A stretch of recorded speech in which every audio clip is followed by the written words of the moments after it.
এই বেলুন সাজাইছে, কি কি করছে, মানে ওগুলা কথা বলার মতো না। না, মুখটা খুলে দেখাবে, মুখটা খুলো। মুখটা দেখাবে না।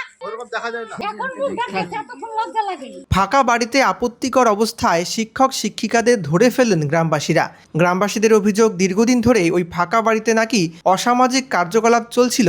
এদিনও একইভাবে বাড়িতে ঢুকেছিলেন এক হাই স্কুলের শিক্ষক এবং এক শিক্ষিকা। স্থানীয়রা নজরদারি চালিয়ে তাদের হাতে নাতে ধরে ফেলেন। ঘটনার পর ক্ষুব্ধ গ্রামবাসীরা বাড়ির দরজায় তালা লাগিয়ে বিক্ষোভ শুরু করেন।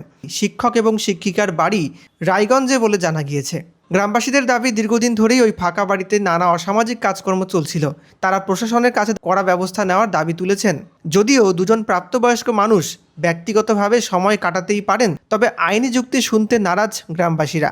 মালদা জেলার গাজল ব্লকের 1 নম্বর গ্রাম পঞ্চায়েতের হরিদাস গ্রামের ঘটনায় চাঞ্চল্য। কেরি ব্যাগে করে তেল নিয়ে আইছে, একটু চাল নিয়ে আইছে, মাংস নিয়ে আইছে, আইসাই ঘরে রান্না করছে। রাত 8টা-9টার সময় গেছে, ওই দিনও 8টার সময় গেছে। তার আগে একদিনকে আইসা রান্না করা ভাত তরকারি নিয়ে আইসা তার খাইছে, খাইয়া তারপরে চলে গেছে।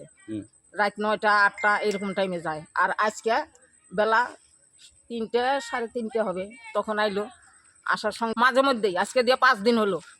কোথায় থেকে আসছে ওটা আমি জানি না। আজকেও জিজ্ঞেস করছি, তখন মেয়েটা বলে কি যে আমার বাড়ি হইলো রায়গঞ্জ সুভাষগঞ্জ, আর ছেলেটা বলে কি আমার বাড়ি হলো মানিক চকের এদিকে কোথায় রাজমহল। বাড়ি অন্য লোক করছে, সেই বাড়িতে এসে ঢুকে, সদর গেট দিয়ে ঢুকে না, পিছন দিয়ে ঢুকে, পিছন দিয়ে ঢুকে তারপরে ঘরে ঢুকে নিশ্চয়ই করে। তা না হলে ছেলে মেয়ে আসে কেন? আর তো কেউ আসে না, সঙ্গে তো আরো 2টা বাচ্চাও আসতে পারে। আমাদের সন্দেহ, ওই জন্যই আমি আজকে সবাইকে ডাকছি। হ্যাঁ, খারাপ কাজ না করলে আসে কেন? আমি চাচ্ছি এদেরকে বিয়ে দিয়ে দেখ, এখানে পুলিশের হাতে ছেড়ে দেখ। আর হলো আমি এই বাড়ি এখানে থাকতে দিব না। আমি আমাদের ভদ্র সমাজটাকে নষ্ট করে দিতেছে। আমি এখনই আমার কচু বাগানের থেকে আমি না হলে 10টা বোতল বের করে দিব।